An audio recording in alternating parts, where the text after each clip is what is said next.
तो हेब साहब, was it a good toss to lose? क्योंकि अगर वहाँ पे वो बॉल करते तो क्या हमें इंडिया की कुछ ऐसी हालत दिख रही होती? देखिए, एक तो ये कि जब टॉस हुआ तो तपती धूप थी, राइट।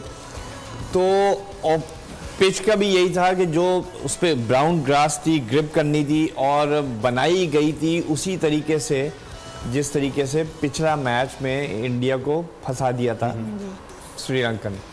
और यही एक्सपेक्ट हो रहा था कि ये भी अब ठीक शना ऑल्दो नहीं खेल रहे थे, लेकिन उनकी जगह उनके लेग स्पिनर आ गए थे। So the idea was bat first, put up something like 225 250 और फिर स्पिनिंग ट्रैक के ऊपर अपने 4 स्पिनर से उसी तरह हमला करें जैसे उन्होंने लास्ट टाइम हमला किया था, राइट। अब वो तपती धूप में जब टॉस हुआ तो जाहिर बात है जो पहला डिसीजन था वो बैट था। जब भी रोहित शर्मा ने भी कहा कि मैं टॉस जीता, मैं भी logical thing to do, batting pitch नजर आ रही थी सबको। वो टॉस करके वापस आए, बारिश शुरू, मैट आ गए, राइट। मैट आगे आधे घंटे को 1 घंटे वो मैट्स बिछे रहे।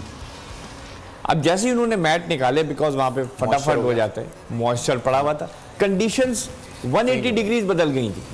अगर ये टॉस नहीं हुआ होता और ये मैट हटते और उस वक्त जब टॉस होता तो आई एम प्रीटी श्योर कि वो बॉलिंग लेता। एग्जैक्टली। सो आई थिंक ये खुशकिस्मती हुई इंडियंस की कि वो जो 1 घंटा 10 मिनट जो बारिश हुई जिसकी वजह से वो डिले हुआ, that's basically went to their advantage. Okay, अच्छा। सब्सक्राइब करें और बेल दबाएं ताकि कोई खबर रह न जाए।